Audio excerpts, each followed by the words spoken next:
যদি আমাদের সঙ্গে জোট হয় সেক্ষেত্রে তো আমার সিট শেয়ারিং কমে যাবে, কিন্তু আমি যতই কমুক আমি 135-এর নিচে আমি নামব না। Political tactical line, electoral tactical line অনুযায়ী আমরা এগোচ্ছি। 15ই ফেব্রুয়ারি নয়, 25শে ফেব্রুয়ারি। তবে কি সত্যি হুমায়ুন কবিরের হাত ধরছে সিপিএম? তবে কি ক্ষমতা দখলের লড়াইয়ে চাপা পড়বে মতাদর্শ? এক ছাতার নিচে সিপিএম, আইএসএফ, মিম, জেইউপি, এ জোট না ঘোট? 25শে ফেব্রুয়ারি কি হতে চলেছে? কিসের আওয়াজ দিচ্ছেন হুমায়ুন কবির? তৃণমূল বিজেপিকে আটকাতে এ কোন জোটের সলতে পাকানো হচ্ছে? কংগ্রেস কি সব বুঝতে পেরিয়ে আগে ভাগে কেটে পড়েছে? সত্যি কি হুমায়ুন কবিরের জেইউপির সঙ্গে বামেরা এক ছাতার নিচে আসতে চলেছে? আবার শোনা যাচ্ছে মিমের রাজ্য সভাপতি কেউ নাকি সেলিম ঘনিষ্ঠ কেউ ফোন করেছিল। এত কিছুর পর বাম নেতারা কি বলবেন? কোথায় গেল সেই পার্টি লাইন? দলের ভেতরে কি চলছে, কি তার হাড়ির খবর? এই নিয়ে সেলিম সাহেব তো হেড স্যারের মতো বকে ঝোঁকে সাংবাদিকদের চুপ করিয়ে দিতে পারলেই স্বস্তি পান। তোমাদের খবরের ধার কমে যাচ্ছে কারণ তোমরা উধার করছো, কিন্তু উধার করতে হলে, ধার নিতে হলে সেগুলোরও ক্রেডিবিলিটি দরকার হয়। যে সোর্স থেকে নাও, সে ব্যাংক থেকেই নাও, মহাজন থেকেই নাও, আর রাজনীতিবিদদের কাছ থেকেই নাও, আর বিশেষজ্ঞ পুরনো সাংবাদিক হয়ে যায় যারা আজকাল তো বেশিরভাগটা কনসালটেন্ট হয়ে যায়, পরে এমএলএ, এমপি, রাজ্যসভা মেম্বার হয়, যারা রিটায়ার করে সাংবাদিকদের, তাকে পোষা হয়, নবান্ন থেকেও পোষা হয়, আর আমরা দেখেছি যে হোম মিনিস্ট্রি থেকেও পোষা হয়। সিপিএম এর রাজ্য সম্পাদক মোহাম্মদ সেলিম তো বলছেন এ দলের বিষয়, অন্দরের খবর, দল সিদ্ধান্ত নেবে। কিন্তু এদিকে হুমায়ুন কবির রাগ ঢাক না করি নানান আভাস দিয়ে যাচ্ছেন। মিমের ইমরান সোলাঙ্কিও সেলিম সাহেবের ঘনিষ্ঠের ফোন করা নিয়ে সংবাদ মাধ্যমের সামনে মুখ খুলেছেন। সিপিএম যতই রাগ ঢাক করুক না কেন, বাকিরা তো আর চুপ নেই।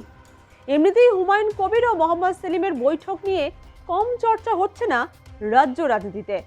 বামেরা কার কার সঙ্গে জোট করতে ইচ্ছুক সেটাই এখন বড় প্রশ্ন। আইএসএফ এর সঙ্গে বামেদের জোট হচ্ছে। শেষ পাওয়া খবর অনুসারে আইএসএফ ও বামেদের জোট করা নিয়ে নাকি সিলমোহর পড়েছে। তবে কংগ্রেসের সঙ্গে জোট না হওয়ায় আইএসএফ এবার বেশি আসন চেয়ে দর কষাকষি করছে বলে খবর ছড়িয়েছে। 2021-এ আইএসএফকে ছাড়া হয়েছিল 32টি আসন।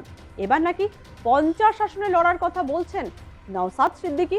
জানিয়ে বেঁকে বসেছে বাম শরিকরা।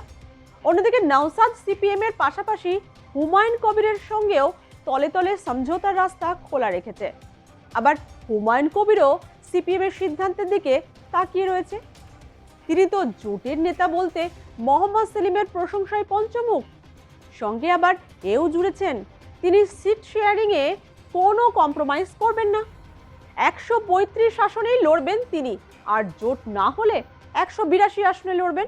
যদি আমাদের সঙ্গে জোট হয় সেক্ষেত্রে তো আমার সিট শেয়ারিং কমে যাবে, কিন্তু আমি যতই কমুক আমি 135-এর নিচে আমি নামব না। যদি জোট না হয় তাহলে আমি একাই 182টা আসনে প্রার্থী দেব। আমার মূল টার্গেট তৃণমূলকে পরাজিত করা এবং বিজেপিকেও মেজরিটিতে না পৌঁছাতে দাও। এ যেন জোটের গেরোয় আটকে পড়েছে সিপিএম। শ্যাম রাখি না কুল রাখি অবস্থা মোহাম্মদ সেলিমের।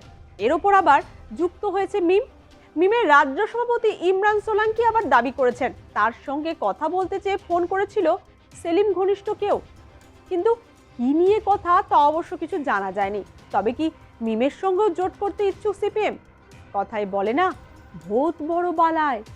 তবে হুমায়ুন কবির কিন্তু কয়েক ধাপ এগিয়ে গিয়ে ডেটও ফাইনাল করে দিয়েছেন। 25শে ফেব্রুয়ারির মধ্যে তিনি জানিয়ে দেবেন কার সঙ্গে জোট করছে জেইউপি। ইতিমধ্যেই তো রেজিনগরের সভা মঞ্চে মিমের রাজ্য সভাপতি ইমরান সোলাঙ্কি উপস্থিত থেকে বুঝিয়ে দিয়েছেন মিম জোট করতে রাজি জেইউপির সঙ্গে। এবার বাকি আইএসএফ এর নওসাদ সিদ্দিকীর সম্মতি। পাশাপাশি জল্পনা সিপিএম কে নিয়েও রয়েছে। এত কিছুর মাঝে আবার হুমায়ুন কবিরের দলের সদস্য সংখ্যাও বেড়ে চলেছে। একের পর এক যোগদান চলছে।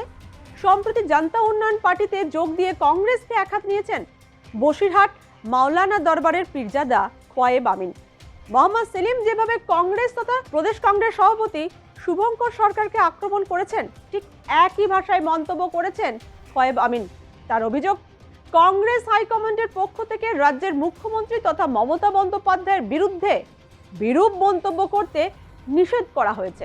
अधीर रंजन चौधरी के साथ मेरा प्रोग्राम हुआ, तो हमारा जो प्रेसिडेंट है बंगाल का, प्रेसिडेंट ने बोला कि आप भाजपा को दलाल के साथ आप मीटिंग कर रहे हैं। तो मैंने बोला जिधर कांग्रेस का फ्लैग है मैं वहां नहीं गया, तो कौन भाजपा का है कौन कांग्रेस का है तो हमको पता नहीं, आप डिक्लेयर कर दीजिए। तो उन्हें कुछ नहीं बोला, उन्हें यही बोला कि अधीर रंजन चौधरी कांग्रेस का नहीं है, भाजपा का दलाल है। तो मुझे लगा कि कांग्रेस के अंदर ऐसे डिवाइडेड हो रहा है, और फिर माइनॉरिटी जो टीम है, SC/ST जो टीम है वेस्ट बंगाल में, जो कमेटी बना गया उसके अंदर सिर्फ 8 की 9% मुस्लिम है। क्यों? जो मुर्शिदाबाद जिला है 70% माइनॉरिटी जिधर है, वहाँ पे स्टेट प्रेसिडेंट भी बनाया गया, कोई मुसलमान नहीं है, कोई माइनॉरिटी नहीं है। तो हम लोग का यही बात है कि हम लोग पीछे है कांग्रेस, फिर भी RSS जैसे चल रहा है ना, भाजपा और तृणमूल के अंदर हम लोग देखा पीछे कि माइनॉरिटी को एकदम छुपा दिया, फिर कांग्रेस का यही चल रहा है। और तृणमूल के बारे में कुछ बोलने के लिए हमारा जो इंचार्ज है वो भी बोल रहा है मत बोलो, ऐसे मत बोलना, क्योंकि हम लोग का जो लड़ाई है ये लड़ाई सिर्फ तृणमूल और भाजपा के एगेंस्ट है। অতএব 26-এর ভোটের আগে জোট নিয়ে কি ঘোট পাকছে তা ভগবানই জানেন। তবে একটা কথা না বললেই নয়, এবারের ভোটে হুমায়ুন কবির থেকে নওশাদ সিদ্দিকী থেকে মিম যেন খেলাটা ঘুরিয়ে দিয়েছে। তাতে করে সংখ্যালঘু ভোট যেন বড় ফ্যাক্টর হয়ে উঠেছে রাজ্য রাজনীতিতে।